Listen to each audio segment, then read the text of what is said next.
I do not think that our public transport sector has actually ever sat down and even considered the thought of including people living with physical disabilities in their movements. Hello everybody and welcome to Naomi's All-Inclusive World, where today we are looking at the very wanting section of public transport for people who happen to be having physical disabilities. And this is especially for my country, Kenya. Karibu.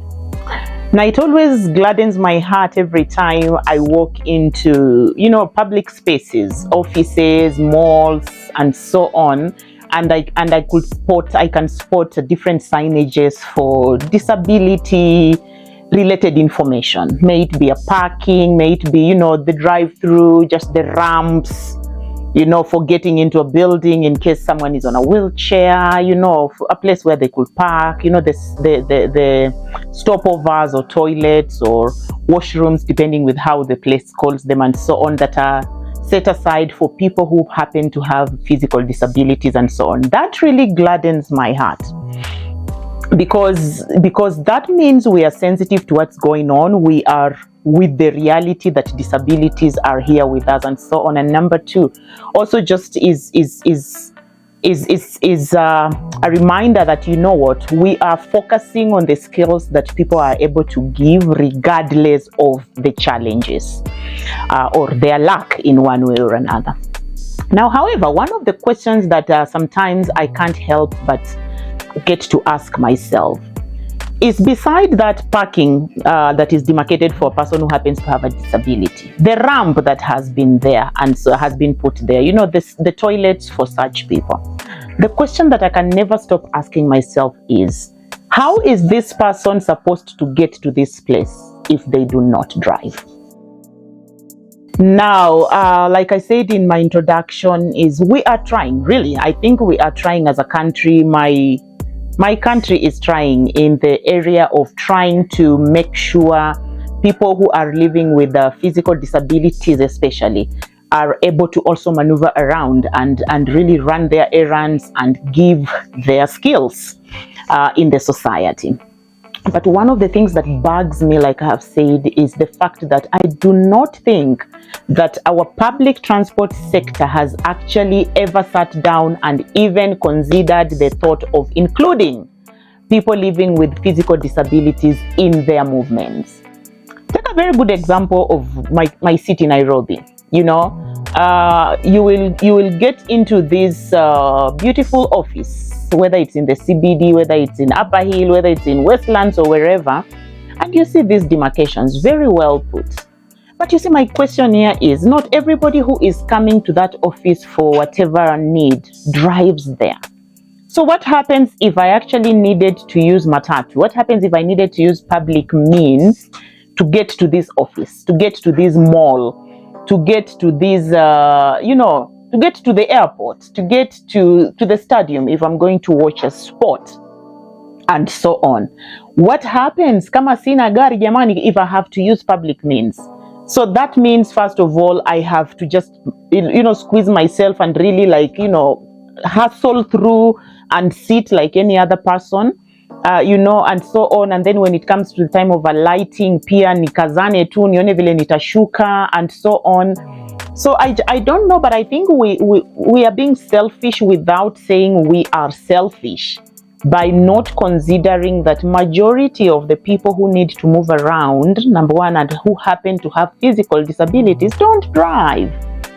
That's why, someone will be called for an interview in, say someone lives across the other side of town and they have an interview, say, the sides of the airport or even just in the CBD. And this person happens to be living with a physical disability. Maybe their mobility is challenged, maybe their vision is challenged, maybe they lack an arm or a leg and so on. The first thing this person is actually thinking about is probably, I need to get a cab. Now, again, most of our taxis in the country, truth be told, most of them are not conducive for people who happen to have different disabilities. Like if I show up with a wheelchair, not very many of them, I'm yet to come across any, not very many of the companies actually have considered that, where the car should have a ramp, and therefore I can just comfortably get in with my wheelchair, and so on. Now, again, most of people who are looking for jobs, and really, truth be told, even just in the current economy, most of people who are looking for jobs are really not looking for jobs to transfer from one job to another. Quite a good portion of them are looking for jobs because they are or have been jobless. So when you tell me I have to start thinking about actually getting a taxi to the interview, natoa wapi hiyo pesa? Where am I getting that money to even afford me a taxi to the interview when I'm actually looking for a job to be able to get me a platform to have me use my skills and in the place? They'll not pay me. So that already bars a number of people from that.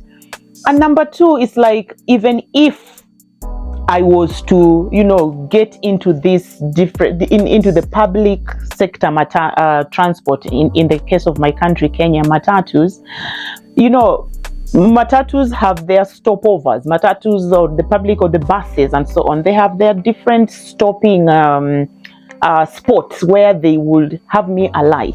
What happens if I have to move from where I have alighted to the place where I'm going for interviews? There are no clear walkways, really, or the walkways are the same ones that are being used by pikipiki. Pikipiki are motorbikes in my country, in Swahili, and so on. So you just realize that it's so difficult just for someone who is living with a disability to think of how they will actually move from point 1 to point 2 or point A to point B if they do not drive.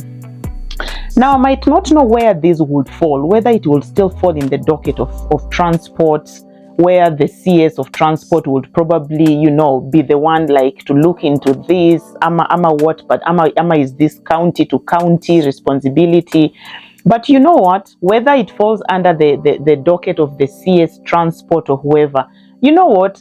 Really, like, sit downs will really help. And just so that we think about this, public transport in Kenya is a business on its own. So then how do we actually bring this and fit into the business and still make business sense? So that then kama ninatafuta kazi, kama mimi ni hustler, I'm still able to hustle around with the public transport, which is more affordable. So I can still afford that and make a hustle.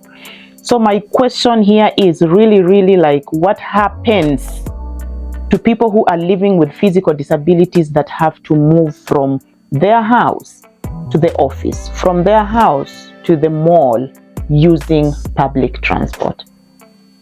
Is this something that this government would want to consider? Is this something that the CS would actually want to have a sit down with some of us so that we can then tell him what's on our minds and just help? Because we've seen this. Unafika kwa interview umechafuka kwa sababu penye matatu ilikushukishia was far. You had probably to drag yourself or wheel yourself on the wheelchair up to where it is. So even if the place is cute and it has ramps and it has those good places and, good washrooms and stopovers for people with disabilities, how do I get there before I get to use those facilities and those equipment? So that's the question I would like to ponder today. I mean, and again, like, I would really, really love to hear, especially from people who either are living with physical disabilities or have family members who are living with disabilities, and just how big a challenge this is. And like we keep saying, we have the solutions. So the person who feels the pinch, the person who is feeling the pain, has a solution, or at least has an idea towards the solution. How do we actually get this and actualize these solutions? And really, really, I would love to get to hear what the department, or is it the Ministry of Transport, is doing, the current Ministry of Transport is doing in this case, and really just know how we come in with the solutions and the ideas some of us think, some of us who are content creators and just YouTube teachers and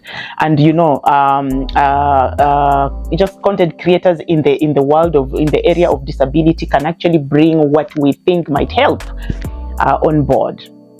Because really, like, I have personally actually met the CS for transport, I think 3 times this year. But in different spaces, Mr. Murkomen, in different spaces, at my workplace, at blah blahs. But you see, we are already meeting when we are in the facility.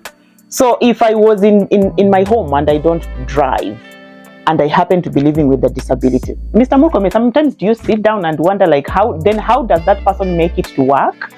You know, truth be told, this country is not a country of rich people. Rich people drive, rich people get dropped, but majority of the Kenyans are actually struggling to make ends meet.